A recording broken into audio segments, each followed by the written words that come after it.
Merci, bonsoir, bienvenue à cet épisode de fin d'année 2024. Nous vous présentons la séance extraordinaire du Conseil municipal en ce 18 décembre, qui fait suite à la séance de présentation du budget 2025.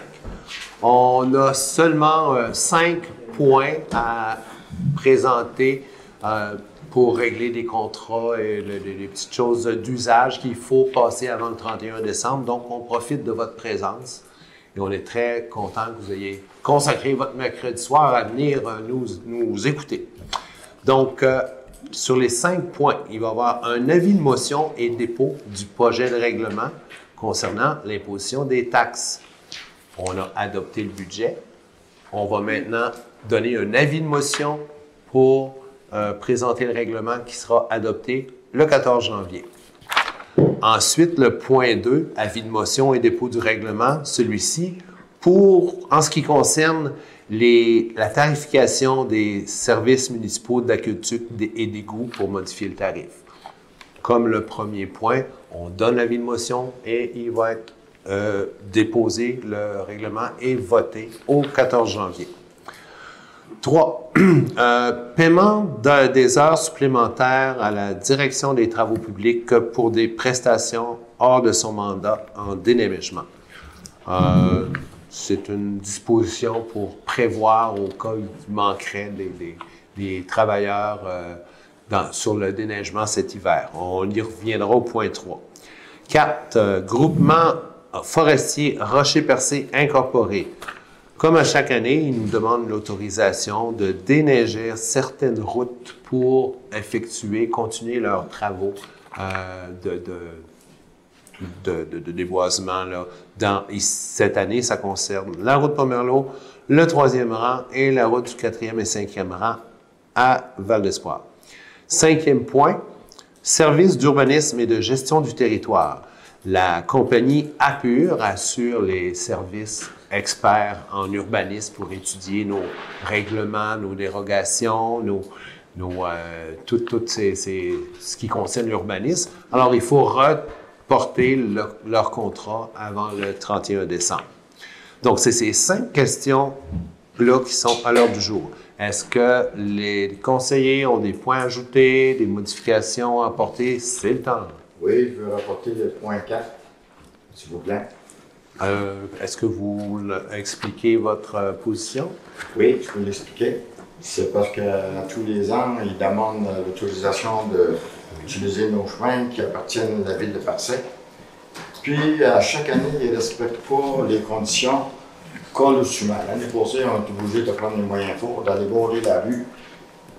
Ils transportaient du bois, c'était le dégel.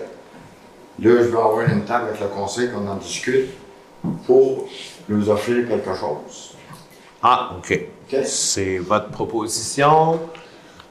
Est-ce que quelqu'un demande le vote là-dessus? Est-ce que vous êtes d'accord avec M. Rail? Je suis d'accord. D'accord. OK. Donc, le point 4 va être reporté. Monsieur le maire, si vous permettez, juste au point 2, il y a une petite correction dans le numéro du règlement. Au lieu du règlement concernant les services municipaux, le règlement 603-2023, c'est 606-2023. 606-2023. Mon Dieu, je ne l'avais pas vu. Et on reporte le point 4. Donc, il y a 4 points maintenant à l'ordre du jour. C'est-tu correct? Nous autres, on n'était pas là. C'est quelqu'un qui devra. Moi non plus, je n'étais pas là. Mais le point 3, c'est la formulation, le paiement des heures supplémentaires. En fait, on avait dit qu'on paierait le temps fait, mais pas en temps supplémentaire. Vous voulez apporter un amendement? Oui. Donc, on pourra y revenir quand on abordera ce point-là, c'est tout. Donc, le projet du jour ainsi amendé comporte 4 points. Qui en propose l'adoption? Je propose. Merci beaucoup. OK, résolution numéro 1. Résolution numéro 384-2024 concernant un avis de motion et de dépôt du projet de règlement concernant l'imposition des taxes générales sur la valeur foncière pour l'année 2025. Le conseiller qui appuiera donne avis de motion à l'effet qu'un règlement concernant l'imposition des taxes générales sur la valeur foncière 2025 sera présenté pour adoption lors d'une séance subséquente. Projet de règlement portant le numéro 636-2025 est déposé. Donne l'avis de motion. Merci, M. Côté. Résolution 385-2024. Avis de motion et dépôt du projet de règlement modifiant le règlement numéro 606-2023 concernant les services municipaux d'aqueduc et d'égouts afin de modifier le tarif à l'unité pour le service d'égout du secteur de Percé et la compensation exigée dans le secteur desservi par le réseau de collecte et d'évacuation des eaux usées de Cap d'Espoir. Je m'excuse, monsieur le maire, c'est 603-2024. Non, il y avait une correction. 606. On l'a 606. Elle avait corrigé, ouais. 2023? 606-2023. 2023, oui. OK.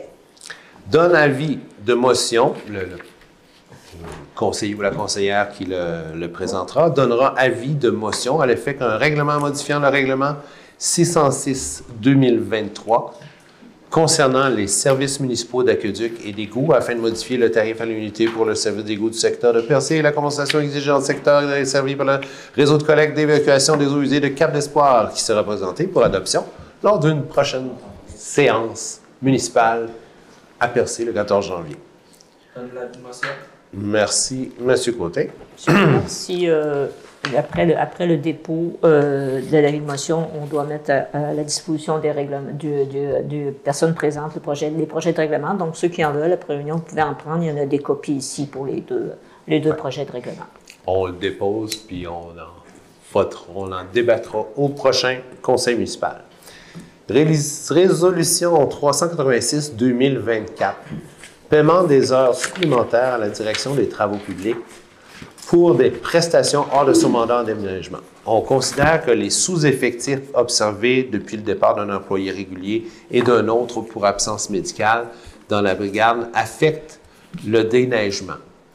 Considérant qu'un processus d'embauche pour l'employé mis en congé sans solde sera entrepris en urgence sans trouver de solution dans l'immédiat, considérant qu'un processus d'embauche pour l'employé mis en congé sans solde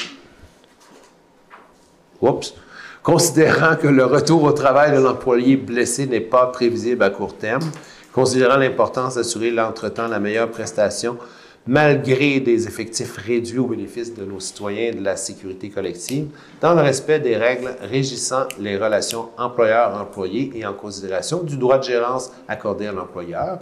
En conséquence, il est proposé d'accorder à la direction des travaux publics l'autorisation de pouvoir accomplir des travaux d'exécution en lieu et place des effectifs manquants dans le processus de déneigement et d'en être rémunéré conséquemment dans les limites de l'application des règles qui s'appliquent en matière de remplacement personnel. D'autoriser la direction des travaux publics à user de ses pouvoirs et responsabilités comme cadre à poursuivre l'organisation du travail des effectifs sous ses ordres. Bref, en attendant que l'employé qui est blessé revienne au travail, puis qu'on réengage le poste vacant. S'il arrive une grosse tempête, il se propose d'assumer certaines tâches. Mais on doit entériner cette permission-là, parce qu'il n'est pas syndiqué, il est cadre, mais on l'entérine. Il n'y a pas besoin d'avoir de supplémentaire. C'est la proposition. L'heure est ouverte à la discussion, aux questions, aux amendements. Il manquait deux, trois conseillers quand ça a été proposé à la table, ça. Oui. Proposez-vous un amendement? Oui. Quelle est la demande? Bien, pour commencer, il faut prendre des informations comme une fois pour que ça soit tiré de la suite. Parce qu'il est directeur des travaux publics par intérim. Oui. Ça fait que y a-tu le droit de demander des heures supplémentaires? Y a-tu le droit de conduire le camion? C'est des choses qu'il faut qu'on sait avant de procéder à. C'est pas supposé des heures supplémentaires. C'est comme, admettons, comme Gary a pris, on donne un surplus. Non, mais j'ai informé la population avant c'est qu'ils pas mettent supposé une des heures supplémentaires qui est grave. Si je ne me trompe pas, monsieur. C'est ça, il fallait qu'on disait OK, vous pouvez chauffer la charrue. Ce qu'on a fait l'autre fois. Ce qu'on a fait d'autres jours, mais il n'était pas payé à l'heure supplémentaire. Il faisait 4 heures, mais il était payé pour 4 heures. Ce n'était pas des heures supplémentaires. Oui, quand t'es cadre, t'as un montant d'heures à faire par semaine, t'as pas d'extra. Oui, mais ce qu'ils nous ont demandé, c'est une dérogation spéciale pour être payé. Okay. Nous, on a dit non, pas d'heures supplémentaires. Ouais, Puis là, lui, il ne voulait pas avoir d'heures supplémentaires. ben, on l'a dit, mais C'est ça qu'on avait parlé. on peut Alors, dans le fond, proposer de l'accepter sans le payer, vu qu'il est déjà corps. Qu'est-ce que vous en pensez, M. Fréchette? Faites une proposition, on va discuter d'une Ben, là, proposition. c'est à souhait, il faut en débattre durant la séance de travail. Il va y avoir des tempêtes. Monsieur Crochet. Je peux parler? Il y a une question précise qui vous est posée? C'est Oui. c'est quoi la question? Demande son avis. Ah, OK. Si on suit les règles. OK. D'abord, il y a des précédents. OK. OK? Dans certaines circonstances, on a accepté ça compte tenu des charges de travail. OK. Un cadre est quand même limité à un certain nombre d'heures par semaine, mais s'il les excède en tenant compte des conditions, surtout au niveau du déneigement, il a été jugé acceptable que cette personne-là puisse, d'une part, faire des travaux d'exécution, ce qui n'est pas son travail, et deuxièmement, d'être rémunéré en supplément s'il fait des heures supplémentaires à ces tarifications ou à cette quantité normale qu'il exécute. Si vous êtes dans une tempête de neige et que vous avez un cadre qui est assis dans un bureau et qui manque des effectifs, on a jugé acceptable dans notre analyse le fait que cette personne-là soit suffisamment généreuse et compétente pour arriver à faire le travail. Il n'est pas obligé de le demander, il nous l'a demandé et c'est à vous à accepter ou à refuser. Alors, ça répond à mes questions. C'est ce qu'on avait dit, pas en temps supplémentaire. Pas en temps supplémentaire. OK. Sauf s'il fait du temps supplémentaire. Non. Vu que c'est un cadre, normalement, il n'y a même pas le droit de temps supplémentaire. Et normalement, il serait payé à son taux horaire normal, même s'il fait 10 heures. Il ne faut pas qu'il y ait un employé qui est disponible et reste à la maison pour que lui sorte. Ben alors, pour régler le problème, vous êtes pour. Je pense qu'on ne semble pas Faites comprendre. un amendement. Oui, oui. On ne paiera pas le temps supplémentaire. Vous l'avez écrit. Ouais. Je propose Je Yannick Cloutier. propose Yannick Cloutier. Ah non, je sais pas. Non, moi, ce que je propose, c'est que oui, qu'il ne travaille pas tellement comme que ça soit quand on est en situation d'urgence, mais que les heures supplémentaires en double ou en triple ou en quadruple ne soient pas payées. Tout simplement. Excusez, madame, c'est entre nous le débat. À la convention collective, c'est le même salaire. Excusez, c'est entre nous. Voilà, pareil. OK. Bonne journée à la convention collective. Il faut arriver à un énoncé clair. Donc, vous êtes contre qu'on règle paiement des heures supplémentaires à la direction. Je veux bien Et moi, Parce que là, combien vous de êtes tous supplémentaires? incompétents en matière, allez à la convention collective. D'abord, on est incompétents là-dedans. Madame Baudin. Est-ce que, excusez, est-ce que j'ai pas compris, la proposition de M. Cloutier, c'est Moi, ma position, c'est parce que quand on lit ça à trois, là, on vient suspecter le fait de quand on dit supplémentaire, que l'employé va être là avec les heures en temps double. Nous, ce qu'on dit, ce que je propose, c'est que oui, qu'il peut conduire, mais qu'il soit payé ses heures, mais en temps simple, tout simplement. en temps simple? Mais là, c'est pas là, c'est pas cette façon-là que c'est écrit. OK. Elle va le corriger. Madame Poubelle. Puis c'est ce que M. Fréchette vient de nous expliquer aussi, c'est juste qu'on est là à s'entendre dans ce C'est ça. Je vais relire la proposition. On va laisser faire les considérants. Il est proposé d'accorder à la direction des travaux publics l'autorisation de pouvoir accomplir des travaux d'exécution en lieu et place des effectifs manquants dans le processus de déneigement et d'en être rémunéré conséquemment dans les limites de l'application des règles qui s'appliquent en matière de remplacement personnel. Alors, c'est l'énoncé qui est sur la table. Est-ce que vous voulez le modifier? Oui, c'est les autres paiements, mais c'est écrit d'une autre façon. C'est pour ça OK. que c'est apporté à cause du paiement des autres supplémentaires. OK. Dans le sens de overtime, mais non dans le sens d'heures travaillées. OK. Donc, d'être C'est ta correction. rémunéré conséquemment à Les heures. Régulier. À tarif régulier. À temps auto régulier. OK. Bon, ben, on va rajouter auto régulier à la proposition. Et si on arrive à rassembler les conseillers autour de cette... Êtes-vous d'accord? Oui. Oui. Oui. Adopté. De cette manière-là. De cette manière-là. Dernière résolution. Appur créatif, offre de prestations de services en émission de permis et assistance professionnelle en urbanisme. Considérant que le 7 mai 2024, le conseil municipal acceptait l'offre de la firme Appur créatif concernant un mandat de prestation de services et en émission de permis et en assistance professionnelle en urbanisme qui se fait à distance, et ce, afin de suppléer à l'absence du personnel au service d'urbanisme et de gestion du territoire. Considérant que le processus de recrutement d'une inspecteur-inspectrice en bâtiment n'a toujours pas été concluant, considérant que la Ville est actuellement en démarche pour la production d'un diagnostic organisationnel, considérant que cette démarche et par la suite la mise en œuvre des recommandations nécessiteront plusieurs mois de travail, et en considérant également que le mandat accordé à Appur créatif prendra fin le 31 décembre prochain, 2024. Considérant que la collaboration des derniers mois avec Appur créatif a été satisfaisante et que la Ville souhaite poursuivre ce partenariat, et considérant qu'Appur créatif a soumis à la Ville le 16 décembre 2024 une offre de renouvellement de mandat de prestation de services à distance, avec des déplacements, si cela est nécessaire, laquelle se divise en deux volets. Là, il y a deux volets à leur offre. Premier volet, fournir des services d'émission de permis à des taux horaires de 84 $ pour 3 jours par semaine, à raison de 7 heures par jour, répartis au courant de la semaine en fonction de la disponibilité des ressources Appur et excluant les heures de déplacement plus les réunions en soirée dans le cadre du CCU.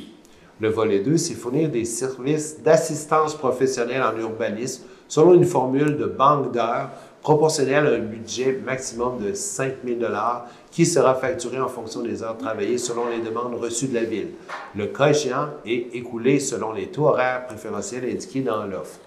Et considérant que cette offre correspond toujours aux besoins de la Ville, en conséquence, il est proposé d'accepter l'offre d'appui créatif pour la présentation des services en émission de permis et assistance professionnelle en urbanisme, suivant les termes et honoraires de son offre de service du 16 décembre 2024, que ce mandat soit pour la période du 1er janvier 2025 au 31 décembre 2025, avec possibilité pour la Ville d'y mettre fin à tout moment, considérablement à un préavis de 90 jours, et dont cette période de 3 mois est facturable. Que le directeur général, M. Michel L. Fréchette, soit autorisé à signer et pour et au nom de la Ville l'acceptation de l'offre de service faisant office de contrat. Tous les sujets à l'ordre du jour, voilà. C'est ce qui est sur la table. On renouvelle le même contrat. C'est juste une prolongation. Ils n'ont pas changé leur taux. Non. Voilà. Est-ce que quelqu'un a fait la proposition? Oh, merci, Michel. Alors, maintenant, tous les sujets à l'ordre du jour ont été traités. J'annonce l'ouverture de la deuxième période de questions. En voulez-vous encore? On a encore du temps. C'est même pas pour une question. Je voudrais souhaiter joyeux Noël à tout le monde. Merci. Et puis à tout le monde qui nous regarde, joyeux Noël. Bon, ben, je vous souhaite une bonne année, vous aussi. En plus. Question de procédure avant que vous partiez votre minuterie. Là. À la dernière séance de début décembre, c'était notre droit de parole qui était calculé, notre temps de parole, puis là c'est notre temps au micro que vous calculez. Donc, alors, quand je vais répondre là, comme ça, là, je peux le mettre sur pause, puis prendre le temps de parler, puis je vous en peu de répondre. C'est bon, merci. L'autre question de procédure, c'est juste pour vous rappeler, je pense que c'était dans votre temps, ça, qu'on a un directeur général qui a conduit un camion de la Ville. La Ville avait reçu un grief parce que c'est un cadre qui avait conduit le camion de la Ville. Donc, il faudrait que le syndicat accepte qu'un cadre travaille à la place d'un syndiqué aussi. Et là, il faut être prudent, oui. c'est là que c'est bien important de vérifier que le syndicat s'y accepte. Sinon, vous allez avoir des griefs, c'est automatique. Ouais. C'est pour ça qu'on l'adopte. Ouais. Oh, je vais arrêter. C'est pour ça qu'on l'adopte en séance, pour que ça soit clair et que c'est considérant s'il y a un manquement dans l'effectif, il ne prendra pas la place d'un syndiqué. Il va juste combler. Puis, si on touche du bois, là, peut-être qu'il n'y aura pas besoin de le faire. OK.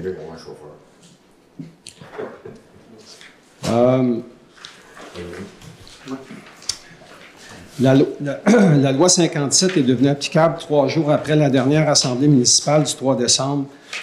Une petite question comme ça, permetteriez-vous aujourd'hui que des conseillers soient victimes d'intimidation comme cela est arrivé le 3 décembre dernier? Maintenant qu'on est sous le régime de la loi 57, est-ce que vous auriez arrêté cette discussion-là? Est-ce que vous auriez empêché le citoyen de parler? Je suis là pour faire appliquer l'ordre. Je ne me rappelle pas en quelle instance vous faites référence, là, mais... Madame Réel et puis M.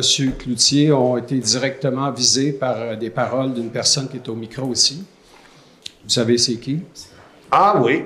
Est-ce qu'il y avait des propos offensants, oui. Dérogatoires? Il y a eu des accusations.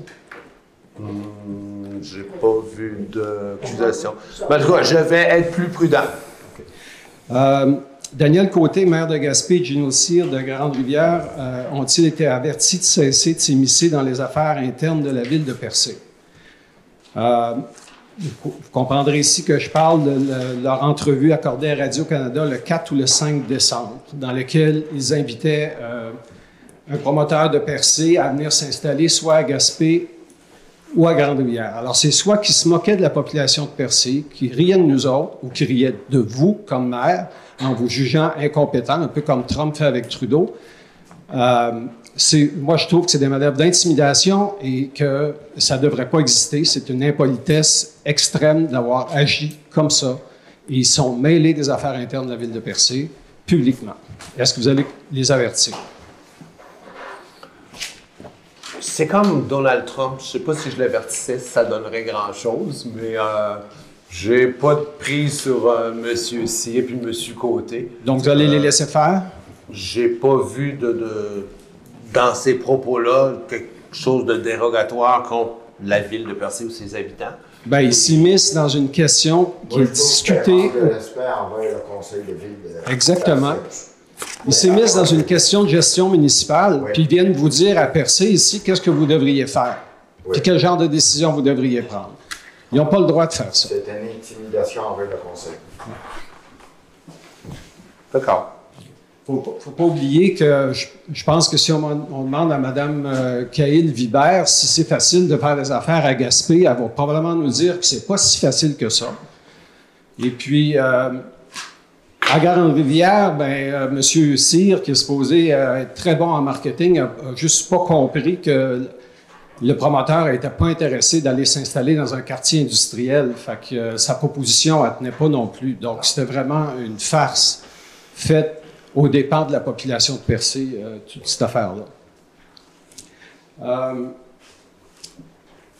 La mairesse Poirier, l'ex-mairesse, ne voyait pas comme un problème que des promoteurs et citoyens de ville de Percé doivent attendre 2 ans pour que leur dossier avance au niveau des affaires culturelles.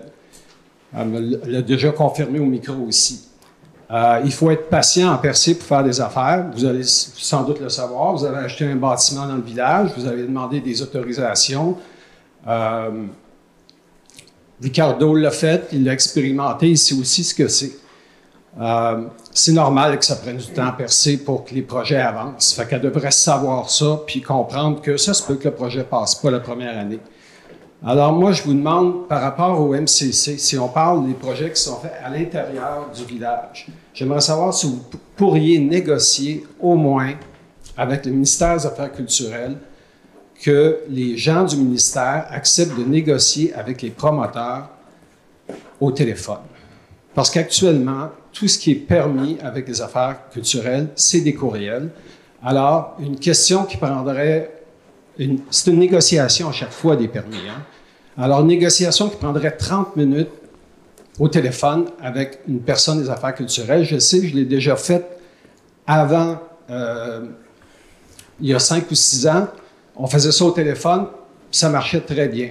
Maintenant, c'est par courriel, ça prend des mois parce que chaque petit point, c'est ça passerait-tu, ça passerait-tu. Fait que c'est des échanges qui prennent des semaines et des semaines entre chaque échange. Les dossiers n'avancent pas. Les affaires culturelles sont encore en mode de pandémie. Alors, on ne peut pas aller les voir au bureau, on ne peut pas les voir en personne, on ne peut pas leur parler au téléphone. Ça ne bouge pas. Alors, s'il vous plaît, là, si vous pouvez faire quelque chose, juste pour leur dire, acceptez donc de parler avec les promoteurs, avec les citoyens qui veulent changer leur couverture, changer leur galerie, changer de couleur. Ça va aller beaucoup plus vite, puis on va avancer. Ouais. Je vais m'informer du processus. Pour ma part, je n'ai pas passé par là encore. Je vais trouver qui à l'Hôtel de Ville qui gère ces dossiers-là. Puis c'est direct. Si vous parlez vraiment, là, la première étape, c'est toujours avec les affaires culturelles. Après qu'on a réglé les affaires culturelles, là, le dossier s'en vient à la Ville pour les permis. Donc, c'est avec eux autres qu'il faut parler. C'est ça, je vais m'informer de savoir qui joindre puis voir les possibilités. Je peux bien faire ça après Noël. Merci.